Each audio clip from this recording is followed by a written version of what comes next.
Welcome to the New Books Network.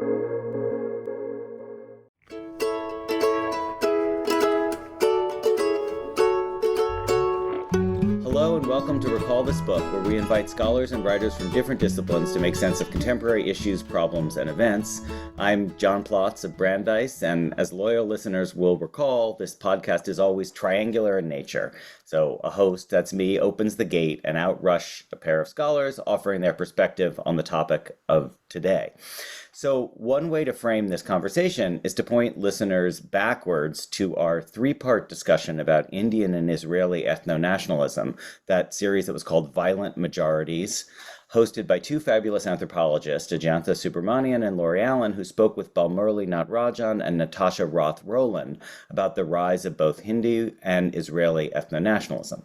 So today's conversation is in some ways related. It's an effort to parse the roots of domestic ethno-nationalism, and that partly means thinking about how the rise of vituperative ethno-nationalist thinking overseas, for example in Israel, may be related to or owe some debts to American thinking from and also in response to the 60s. So today we're going to try to make that connection by way of Brooklyn, no less. And we're honored to bring you the scholar, the rabbi, and the essayist Shaul Magid in conversation with my colleague and beloved friend Eugene Sheppard. Eugene is Associate Professor of Modern Jewish History and Thought here at Brandeis University and author, besides many articles, of a wonderful 2007 book, Leo Strauss and the Politics of Exile, The Making of a Political Philosopher. So Eugene, you're old friends with Shaul, so I'm going to hope you're going to introduce him in further detail as you kick off our questioning. But I'm just going to begin with the nuts and bolts introduction and just say what an honor it is to meet in virtual person Shaul Magid. So he has been a professor of Jewish philosophy at the Jewish Theological Seminary of America. He taught at Indiana University from 2004 to 2018, and he's now the Distinguished Fellow in Jewish Studies at Dartmouth College. In addition, since 1997, he's been rabbi of the Fire Island Synagogue. And he is the Jewish thought and culture editor of the celebrated progressive Jewish magazine Tikkun, where I actually had my first ever job, Shaul, so that's another connection. His earlier books include, in 2003, Hasidism on the Margin, Reconciliation, Antinomianism, and Messianism in Itzbika and Radzin Hasidism. Also American Post-Judaism, Identity and Renewal in a Post-Ethnic Society, and Piety and Rebellion, Essays in Hasidism. I'm only giving you the greatest hits here of his 7 earlier books. And then most recently, he has a collection of essays, The Necessity of Exile, from Ayin Press, is that how it's pronounced? Yes. Yeah, Ayin Press, in 2023, which has won a raft of prizes and accolades, including being named one of the top 12 books in 2023 of any genre by The New Yorker. But as I said, we're principally here because of the domestic and international connections raised by his remarkable 2021 Princeton University Press book, Meir Kahane, The Public Life and Political Thought of an American Jewish Radical, in which Shaul shows a triple legacy of Kahane that he still sees as present within American Judaism. And so this is from the conclusion of the book. That triple legacy is assertive expression of Jewish identity bolstered by multiculturalism, a deep distrust of liberalism bolstered by neoconservatism, and a belief in the omnipresence of anti-Semitism. So much to unpack there. But before circling back to the book, Eugene, I want to hand it over to you because, as Melville says about Billy Budd, you know the inside narrative of Shaul. So I only know him from his books and on the web, but tell us how you would introduce him. Well, John, actually, I think you did a wonderful job. There's not much to add other than to add, since both you and I are faculty at Brandeis, is to note that Shaul also is connected to Brandeis. He got his doctorate in Department of Near Eastern and Judaic Studies, and really is just an excellent exemplar of the type of training that occurred when he was studying in that program, where you could see it reflected in this astonishing breadth of his interests across especially Jewish texts that go from antiquity to contemporary elements. And then he's taken that spirit and has constantly engaged elements outside of Jewish studies, whether it be in general aspects of religious studies, in particular Christianity of late, but also Black studies, feminism, queer studies, post-colonial studies. He kind of goes everywhere.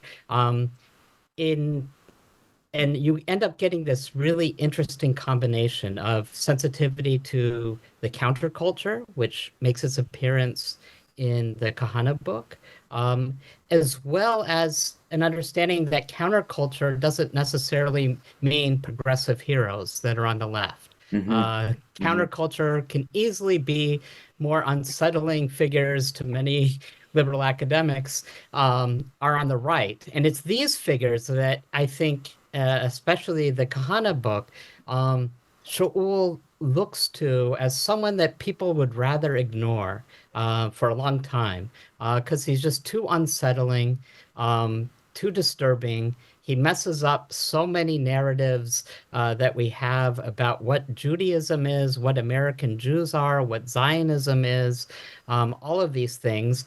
And Shaul tries to put a light on this seemingly exceptional figure to, I think, look at some of the more startling contradictions. As you were talking, John, I remember getting an email from Arthur Waskow, who is a very kind of well-known member of the Jewish left and in a certain sense a towering figure of the Jewish counterculture.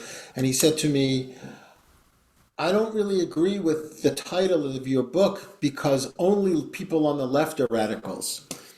And I said, well, that's kind of the point of the book, that's not the case, and we know that not to be the case. Yeah. So there are a few things. I think that you're right.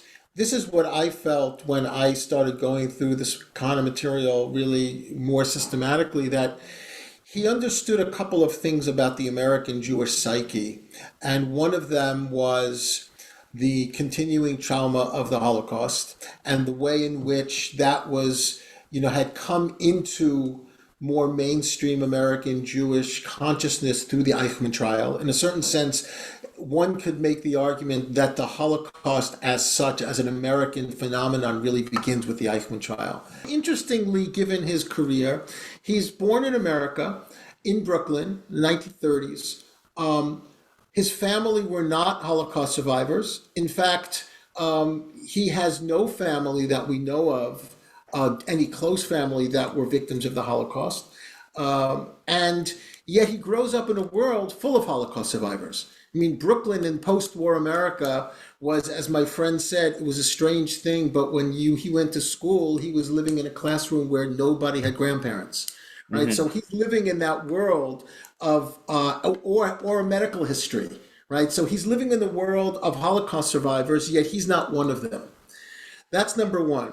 Number two is that his father was a rabbi. Charles Kahane was a rabbi, a very conventional, modern Orthodox rabbi from in Brooklyn.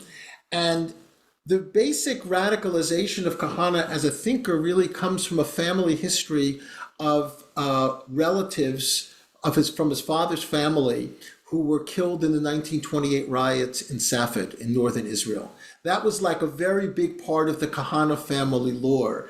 And Kahane's father became a friend of Jabotinsky. And in fact, when Jabotinsky used to come to America to raise money, Jabotinsky dies in 1940. Kahane is born in 1932, or 33. So when Jabotinsky used to come to America to raise money, he used to stay in the Kahane home.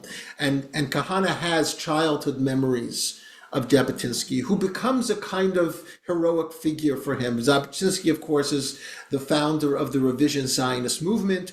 And also another interesting connection to Jabotinsky is Jabotinsky's secretary in Brooklyn at that time was Ben-Zion Netanyahu, who was Bibi Netanyahu's father. Kahane was quintessentially American. He was a kind of lifelong baseball fan. In fact, he used to write a sports column for the Brooklyn Herald, which was a daily Brooklyn newspaper.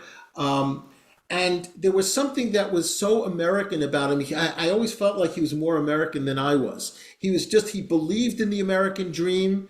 He believed in Judaism in America. Even when he founds the Jewish Defense League in 1968 in the initial statement of the Jewish Defense League, he basically says this organization seeks to save the dream for diaspora Jews. Right. That was really what he was interested in. His first book in 1971, Never Again, has only one chapter on Zionism in Israel. It's not really the centerpiece of his ideology. He's a Zionist, for sure, but the idea of Israel, and Israel is the only place for the Jews, was something that was not part of his upbringing. It was not part of his early career. He spends his early career in the 1960s kind of as a middling Orthodox rabbi in a variety of synagogues in Queens and Brooklyn.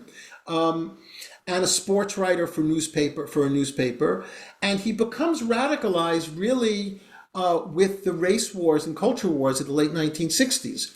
He writes one article about Soviet Jewry called "To Save Soviet Jewry" in 1964, which is when the Soviet Jewry movement was founded by Yaakov Birnbaum at Yeshiva University. But he doesn't write about Soviet Jewry again until 1969. So it certainly was not something that was really kind of at the top of his agenda.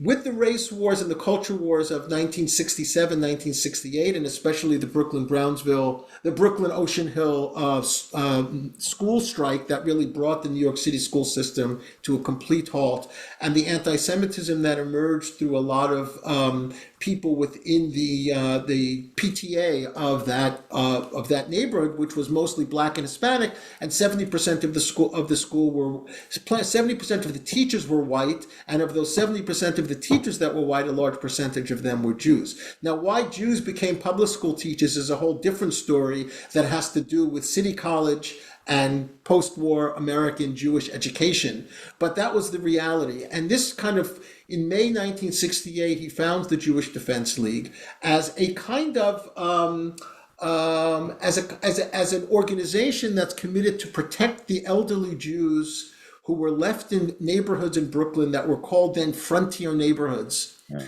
Because So you have an interesting formulation for that moment. You say he absorbed identity politics and made it central to his program to instill pride in Jews through power and, if necessary, violence. So are you describing then a reactive formation or a imitation? Like, in other words, is this following the pattern laid down by like the turn from civil rights to Black power, let's say, or are you seeing it more as arising in reaction to Black power?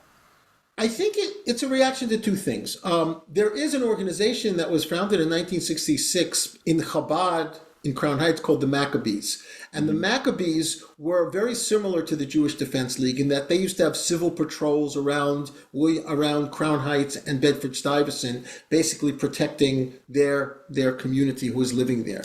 So I think that Kahane could have very well gotten the idea of the Jewish Defense League from the Maccabees, because he also spent some time in Crown Heights, and he's also absorbing Black nationalism. That's very, very, very important to him. In fact, in his 1975 book, The Story of the Jewish Defense League, he has a chapter called The Jewish Panthers. So he really saw the Black Panthers as a model of ethnic pride and ethnic and the protection of ethnic communities that he then tried to flip into the Jewish circles. But interestingly, it wasn't with any kind of cooperation with the Black Panthers. We thought the Black Panthers were anti-Semites, but he basically used the Black Panthers as a model. And people like Sonny Carson, I mean, he focuses in more on the local Black Panther and Black nationalist leaders. He doesn't talk about Stokely Carmichael. He doesn't talk that much about Malcolm X. He doesn't talk about,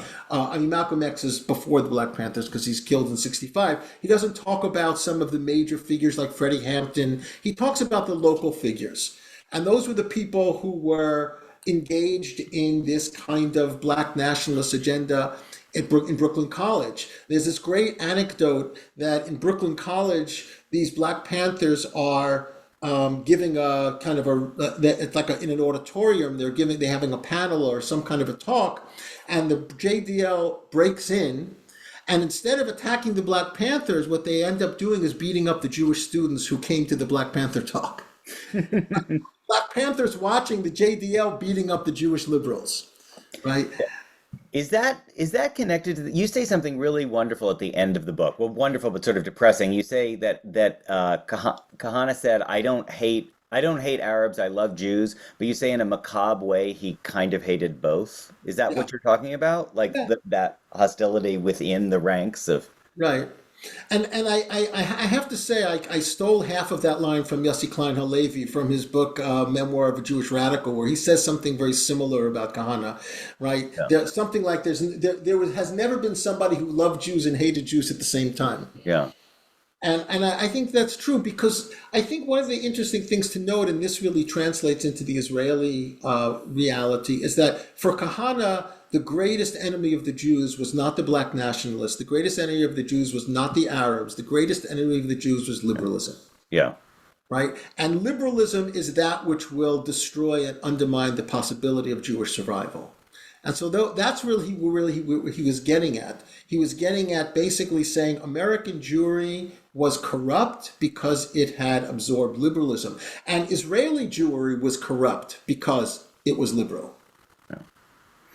So you see him as being he comes just to complete the biography for again people who don't know him that well. Well, the reason we're talking about him is not just that he founded the JDL in America, but then he, for reasons that you can sort of unfold to us, he has to leave America. He goes to Israel and he attempts to kind of get a foothold with the same kind of radical right thinking there, but he's initially unsuccessful. So can you talk about that or? Right. So he leaves America in September of 1971, and it's not really clear why.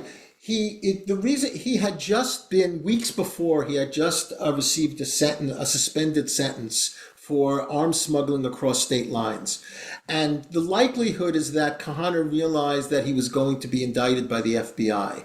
And so he kind of escapes to Israel. His family had already immigrated a few months before, but he escapes to Israel in September of 1971. And then he writes a book called Time to Go Home, which is a kind of swan song to America, that America has been the greatest country in all of human history to the Jews. And you see even there, anti-Semitism will be on the rise and cannot be prevented. And this, in a certain sense, I feel like we've been reading that article in 2024 a lot too. You know? I tell you, it's actually scary how much of the same issues really are coming back in 2024. And what I think that we're experiencing in America and in Israel is a kind of a domestication of Kahanism, right? In the sense where it's become normalized. And you're hearing people espouse things that Kahane talked about as a radical, because he really was a radical. He really owned being a radical. And people that no longer consider themselves radical, but consider themselves conventional, are espousing very similar types of things. So both in Israel and in America. Yeah. Right. So he moves to America, and I think part of he moves to Israel. Yep. And I think part of the failure is that, and this is, I think, part of Kahane's failure writ large, is that he's never able to get beyond the categories of race and religion that he learned in America into a very different Israeli context. So in other words, in Israel, there's this term of klita, right? To become absorbed into Israeli society. And he never really had a klita. He just kind of translated the culture and race wars of 60s America into Israel, and the Arabs just became the blacks. And I think that's part of the reason why the Israeli political establishment never really accepted him and never really understood him. They couldn't figure out, because the situation in Israel is so more complex. You have the Arab population, you have the Mizrahi, the Jews from Arab countries, you have the Ashkenazim. It just never really worked in the same way. And one of the great examples of this is the rise of the Israeli Black Panther movement in 1971. And Kahane thought, oh, these people could be my base. These people can be part of my base because they hate the white Ashkenazi liberal political establishment, when in fact many of them saw themselves in solidarity with Arabs. And there were stories in 1972 of Black Panthers in the JDL actually having like riots in Zion Square in Jerusalem, right? Until Kahane finally realized that, this wasn't going to work. But I really feel like that's part of, the two American Israeli political figures, Golda Meir and Meir Kahane. It's interesting comparing them in the way in which one somehow was more able to become absorbed into Israeli political culture and Kahane wasn't. So he's not able, but then there is this what you call homegrown neo-Kahanism, which doesn't take that long to take hold, right? Don't you see that already on the rise in the late 70s or Late 70s, early 80s, yeah. right. That starts to happen. And this is a group of people who are born in Israel, so they're Sabras. They're people who are living in settlements, and they have a very different kind of understanding of Israeli society, Israeli culture, and they are always in their lives have been the majority. They have always been the lords of the land. They have always been in power. And Kahane is still kind of acting as if he's a minority. I mean, it's kind of the American mentality, right? He never really absorbs the fact that he's the majority. And so you start to have this homegrown Kahanism in people like Benji Gopstein and Baruch Marzel. Marzel's interesting. He moves to Israel as an infant. I mean, he's born in Boston and moves to Israel very young. So you begin to have a kind of Israeli homegrown Israeli Kahanism that see themselves very much in line with Kahane. But I think we can talk about, I think people like Ben Gvir, who was very young, I think he's a neo-Kahanist in a way. I don't think he's really a Kahanist. And interestingly, when he was elected, Baruch Marzel, who was really a student of Kahane, said, oh, no, Ben Gvir is not really a Kahanist. And I think he's right in a way. I think the reason why Ben Gvir is not a Kahanist is Kahanist.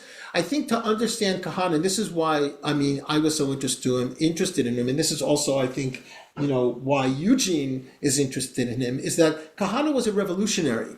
So if you want to think about Kahane, think about Freddie Hampton and the Black Panthers. Think about Malcolm X. He was a revolutionary figure. He wanted to overthrow the country and reestablish a new regime. Ben Gvir is not a revolutionary. He's an incrementalist. He's going to work inside the system. He may have similar ideas in terms of what he would like to see happen. But the reason why Ben Gvir is not rejected by the Israeli political establishment the way Kahane was is because even people like Begin and Geula Cohen and people on the Israeli right started to see that Kahane really was a revolutionary, that he really wanted to overthrow the government. And at that point, they abandoned him. Joel, I heard you making the Kahanism versus neo-Kahanism distinction, and can we unpack that a bit more? Are you saying that this later domestic iteration is different just sequentially because the grounds had to change, or did Kahane actually have nothing to do with it? Like, how much is did Kahane actually, is he actually a vector who brought a kind of thinking that eventually affected this change in Israel, or is he just a guy who came early and his ideas didn't really take root? Right. I mean, I would say it in the following way. His ideas didn't really take root in its time, but he planted seeds. And those seeds sprouted a couple of decades later. Now, the interesting thing about Kahane is that because he's assassinated, he just disappears. At one moment, he's just gone.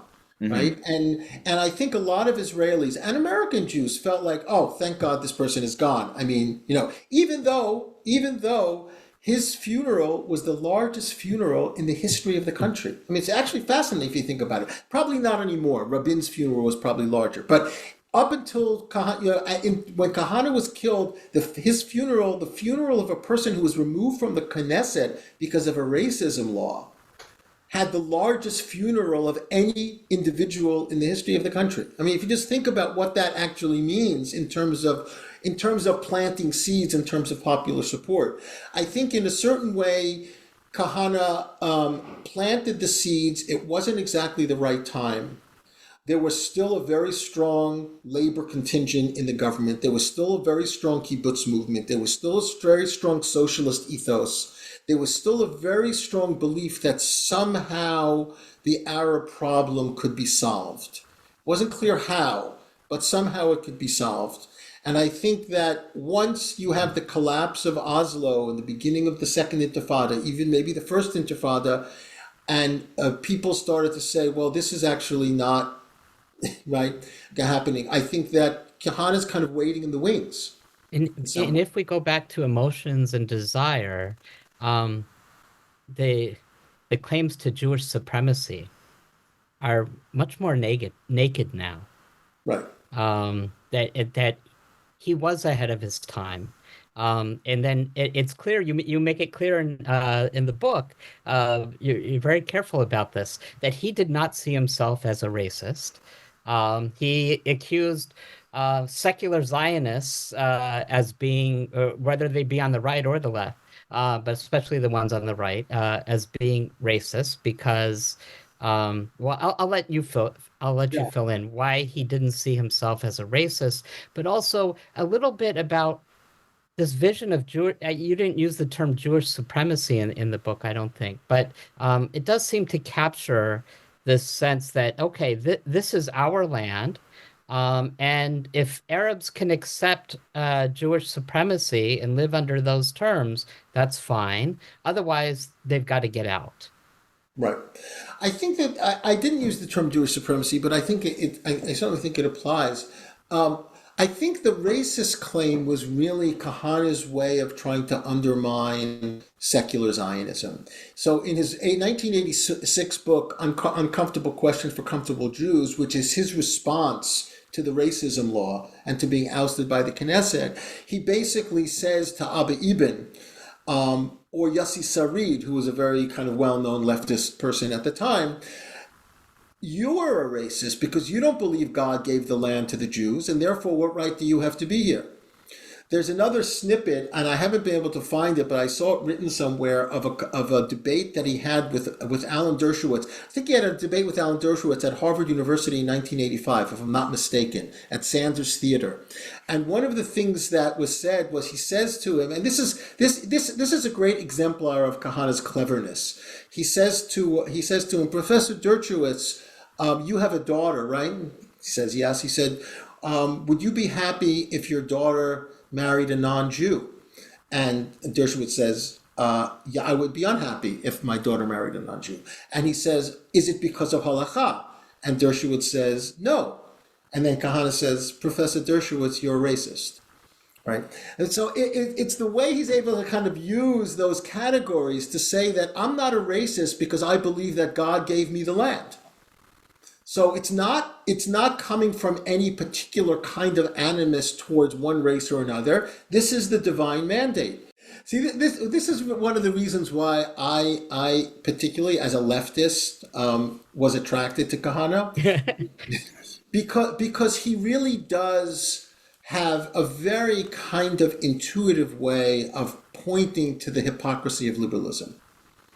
And in that sense, he was a radical, right? And he shares that with the radical left as well as the radical right. Yeah, actually, that's a good way to get us back to America. And I think, Eugene, I know you want to get us back to America in 2024, but just to get us back to America, like the Arthur Waskow's America, let's say. Wow. Can you talk more about that notion of you have the different configurations of American Jewish radicalism? And I heard you say a couple different things in the book. I heard you say, for example, at one point you say that he used the tactics of the far left for the purpose of the reactionary right. Right. But what you just said now is a little bit more than that, right? It's not just that it's a stylistic or tactical deployment of things that the left radicals have been doing. It's actually substantively similar to left radicalism. I think it is, and I think there's a couple of places that you can see it. You can see it in a figure named Aviva Cantor, who is somebody that really people should pay a lot more attention to her. She was one of the founders of the Jewish Liberation Journal back in the 1960s. And I think what you had in the 1960s, which was kind of interesting that I don't know if you can have anymore, you had new left radicalized Jews who were radically leftist Zionists. I don't think that it can exist anymore. I don't think you can have a radically leftist Zionist anymore. I don't think that Zionism really provides any space for that. But you did have the possibility of that at the time. And I think that if you read some of Aviva Cantor or M.J. Rosenberg, Uncle Tom's and Other Jews, those kinds of, there's an article by J.J. Goldberg called Is Zionism Compatible with Radicalism? I mean, you had these kinds of things going on in the late 60s, and Kahane was very much a part of that. And it's very interesting, where did these left radicals and the JDL meet? Soviet Jewry. That was the meeting place, where you had people from the JDL and Chavarat Shalom at the same protests. Yeah. You had people who were members of the JDL and members of radical left-wing, Jewish organizations. So I think that it is more than tactics. I think you're right. There's a way in which the radical leftists and Kahane as a reactionary radical rightists were both attacking the same kind of what they understood to be vanilla, weak, thin Jewish identity that could not really last within a kind of a late 60s, early 70s American context. And in fact, aren't you partly saying that that liberal Jewish identity didn't last? I mean, isn't that partly what you're talking about with the inflow? You have a wonderful account of the rise of neoconservatism as sort of happening in Manhattan, just a few miles away, but actually without communication. But the effect of that is that liberal consensus gets hollowed out.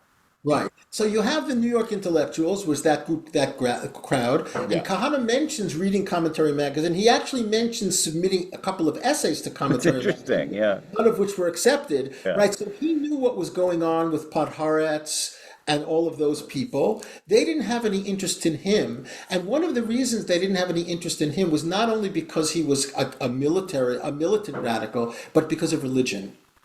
Because the New York intellectuals were really avowedly secular. And Kahane really, his audience, his group, his people were Orthodox Jews. That's where he saw his kind of home base. And I think that it's the anti-secularism of Kahane that really didn't allow those people to meet, which, as I say in the book, were only a subway ride away. Yeah. All you had to do was get on the one train and then transfer to the two, and basically you're in Brooklyn, right? So I think that that there's that kind of interesting mix. But here's my question: is it true that liberalism doesn't succeed? I think it kind of does. I think in the 1980s, that is the moment of liberal Zionism. That's when liberal Zionism comes into its own. Right? That's when you have, on the one hand, a settler movement that they can tepidly oppose, and the real optimistic possibility of a two-state solution. Then you kind of have Oslo. And so that's the comfort zone of liberal Zionism in the 1980s. I think the problem is that the liberal Zionism of the 1980s doesn't really speak to the reality of the 2020s. So it's not being transferred into another generation. So it becomes the kind of birth and death of two-statism that's happening at that time. So liberalism does survive. Neoconservatism, in a certain sense, changes the nature of liberalism. But I think that, you have, these things are kind of continuing to exist. Now, what's happening now in the 2020s is no longer neoconservatism. It's just like outright Jewish conservatism. Conservatism, yeah. Right? There's no neo anymore. Yeah. Right. And that's being driven by the incredibly potent influence of orthodoxy on the American Jewish establishment in ways that did not exist before. If you look at some of the major figures of the American Jewish institutional world, they're either Orthodox or they're espousing Orthodox values. Yeah. And I think that's part of that. So that makes perfect sense to me, but there's another claim you make that I just wonder how it's related, which is the way that Jewish identity politics comes about because of the multiculturalism of like a post-liberal conception of American society. So I totally hear what you're saying about like the liberalism, sort of the enduring efficacy of the liberal Zionist consensus. But then you're also saying that multiculturalism itself provides at least an occasion or a breeding ground for this kind of Jewish identity politics? Oh, for sure. I mean, I think multiculturalism saves orthodoxy. I think multiculturalism is the reason Chabad is so succsuccessful. Because of the anxieties that it produces? Yeah. And I think one of the real aspects of genius in the Lubavitcher Rebbe is that in the 1960s, he saw multiculturalism coming. He knew something was going to change in the American landscape. He knew questions of diversity were going to start to become prominent. And so he sets up a whole infrastructure that once it hits in the 1980s, boom, he's ahead of everybody. And I think that multiculturalism is something that Kahane never really experienced. He left America before that. He was still living in a very different kind of American cultural reality. But I think that multiculturalism is something today, even though we're arguably beyond multiculturalism at this point, into what I call post-ethnicity, or David Hollinger calls post-ethnicity. We can talk about what that means. I think that it still resonates, and it still kind of is translating down into a particular kind of Jewish ethnic pride identity. I've gotten a few questions from people asking me what they thought Kahane would have thought of October 7th. Yeah. And I think that Kahane would have just said, "I told you so." Uh-huh. In other words, he would have said in a way, what did you think was going to happen there? Of course it was going to explode. Because Kahane was very, he basically began with the premise that he understands the Arab better than the leftists do. That the Arabs are he called them Arabs or Palestinians, that the Palestinians are no less nationalist than Jews are. And they're not going to sell their national aspirations for electricity and a washing machine. That was the line that he used very often. So he basically always saw it as a zero-sum game. It was us against them. And I think that post-October 7th, increasingly, Israelis are thinking the same thing. In terms of America, again, Kahane would make the same kind of thing. Yes, of course these people are pro-Palestinian because they're anti-Semitic.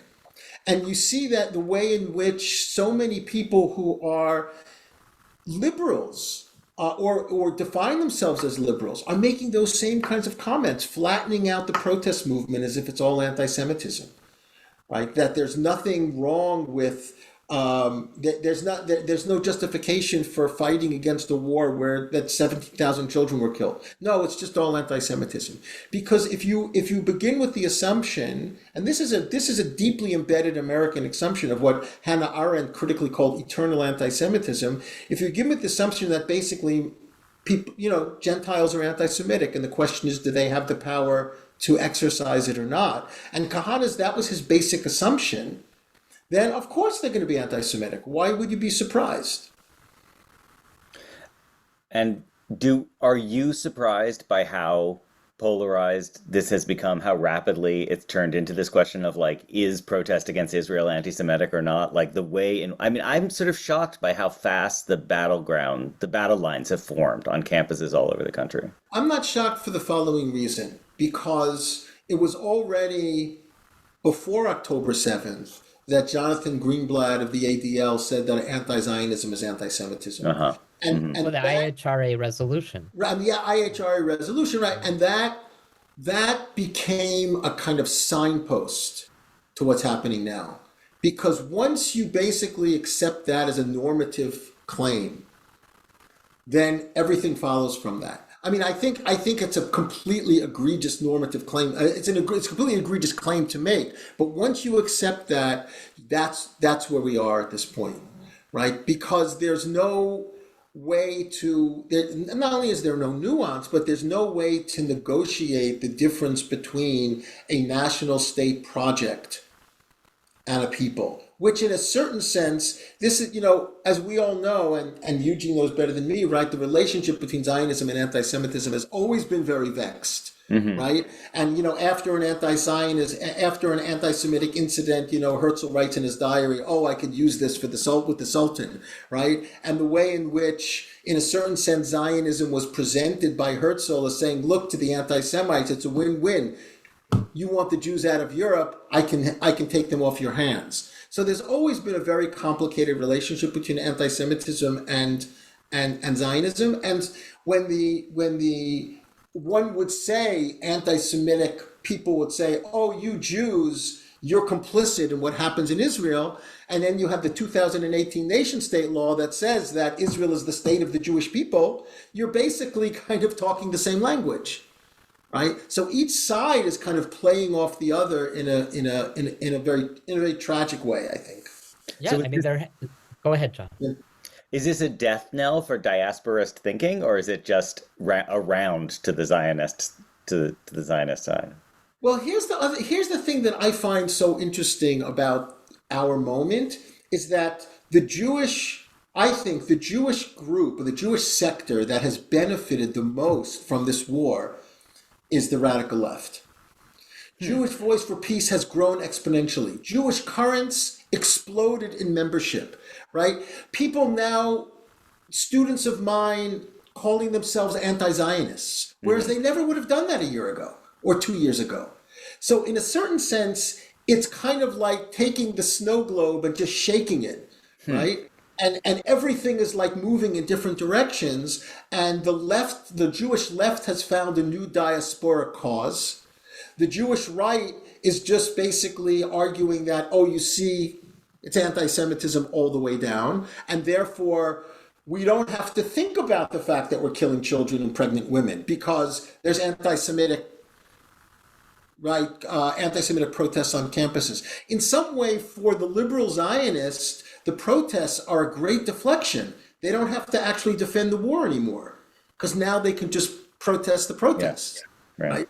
And so I think a lot of things are changing. I think it really is the potential for the birth of another kind of Jewish diasporism, because a lot of people who are on the edges of Zionism or the edges of the liberal Zionism, young people just got pushed over the edge. Right. And part of that is the register of the demonstrations and counter demonstrations doesn't allow for any middling nuance, right? That they're really think the voices are so over the top in terms of any criticism of Israel is anti-Semitism, and on the other extreme, the idea that all Zionists, all Jews are Zionists, and all Zionists should be killed, or something. Some of the more extreme statements that may or may have not been said at some of these encampments. Well, or certainly just that it's all white settler colonialism. I mean, I think that's that somehow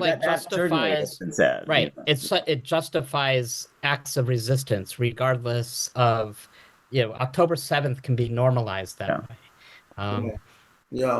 So it doesn't really leave much room for those liberal niceties in between. I think it was Never Again, when he has a chapter on the Holocaust. He writes, I think I quoted in the book, that one of the most surprising things about the Holocaust was that Jews were surprised by it. That in a sense, in Kahane's world, if Jew hatred is unleashed without control, that's what it will result in. Right, Esau hates Jacob. Yes, and this actually comes to one of the essays that was very kind of foundational for Kahane, which was Jabotinsky's The Iron Wall. Because in The Iron Wall, Jabotinsky says, I am telling you, reader, the Arabs will rebel, because subjugated people will eventually rebel. And therefore, we have to create this iron wall to prevent that rebellion from damaging us. So Kahane was never surprised by Arab violence. He was never surprised by anti-Semitism. And this was something that he felt liberals were always fooled by, somehow being shocked. How are these people responding anti-Semitically? Why are the Arabs rebelling?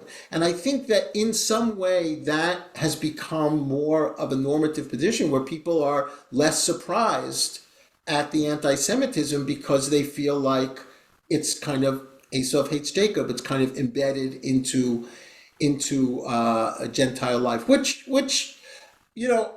I don't think is true. Hannah Arendt didn't think is true. I mean, a lot of people don't think is true. A lot of people do on both sides of the spectrum, but it doesn't provide for the possibility of a healthy, flourishing society. Right. When you believe that everybody hates you. That, I think, makes a good moment for us to turn for home. And Shaul, we like at Recall This Book to wrap things up with a section that we call Recallable Books, where basically each of us names an older book that people who got something out of this conversation might enjoy. And, you've named a ton already, but I don't know if you have a particular one that you want to pull out here at the end. Or Well, I will say, I'm looking at my shelf now. I will say, I think that for me, Hannah Arendt's Jewish writings are always on my table. Well, I don't always agree with her, but she is, for me, an incredibly generative thinker. And I'm thinking with her all the time. I also think Leo Strauss is another person who I don't agree with, but it's the kind of person where he's so thought-provoking and his arguments are so persuasive, even when you don't agree with them, that that he's also always very close by. So those are the two books. Those are great. Well, we never get through an episode without mentioning Hannah Arendt. So thanks for that. Eugene, I think she was one of the most astute political thinkers of the 20th century. Yeah. I mean, I know that there are a lot of people that wouldn't agree, but yeah. So Eugene, do you have one to throw into the mix? I will, but John, I defer to you first. Well, I'm so torn because as we were talking, I was actually thinking about Jean Genet's Prisoner of Love, just because I was thinking about the ways that people romanticized both the PLO and the Black Panthers in the 60s. But then the more our discussion went forward into that question of this sort of, entwined legacy of the diaspora and Israel position of the Jewish American identity, I was thinking about Philip Roth's The Counterlife, because it's so fantastic in terms of setting up those ghost lives of where you might be if you were in Israel, if you were, if your wall was the Wailing Wall versus if your wall was a wall at the Polo Grounds, where you watch a baseball being hit over a wall. So, yeah. So I'll go with Roth. I love both of those books, by the way. Okay, so I'll mention something that's completely out of left field here, given our discussion, and that's a novel by Hans Fallada, is this pen name, called, in English, the title is rendered "Every Man Dies Alone," and it's a story, a novel about a couple in Nazi Germany after the French capitulation in Berlin that decides to engage in a radical protest movement by dropping dissident postcards in various buildings in Berlin, and then a kind of police investigation about it. The reason why I bring this up, because it deals fundamentally with just problems of complicity, that no matter what you do, there are going to be consequences that are unintended. And even if you do nothing, it's still going to be, could have catastrophic, it will have catastrophic and fatal consequences. And I kind of feel like in this moment, it's easy to completely dismiss someone like Kahane as being unhinged, radical, irresponsible. Shaul refrains from using the term fanatic to describe him because I think that's used to dismiss him. But there's something about these figures that are driven to action that we have to take seriously, because by doing nothing, I think it comes at our own peril. So I'm not saying that we all need to be, radical militants at all, but taking radical militants, things on the edges, and especially things that are unsettling, we really need to grapple with. And I think Fallada's novel does that.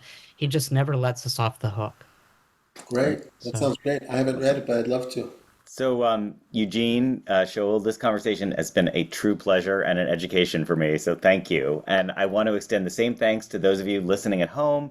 And if you enjoyed this conversation, I definitely recommend checking out the Recall This Book archives in general, but especially Eugene's earlier conversation with Joshua Cohen about his novel, The Netanyahu's, which is another one of the Jabotinsky's Children series, I guess, and also our Violent Majority series on ethno-nationalism back from early 2024. So from all of us at the podcast, thank you and goodbye for now. Recall This Book is the creation of John Plotz and Elizabeth Ferry. Sound editing is by Kamaya Bagla, and music comes from a song by Eric Chaslow and Barbara Cassidy. We gratefully acknowledge support from Brandeis University and its Mandel Center for the Humanities. We always want to hear from you with your comments, criticisms, or suggestions for future episodes. Finally, if you enjoyed today's show, please forward it to 5 people or write a review and rate us wherever you get your podcasts. Thanks for listening.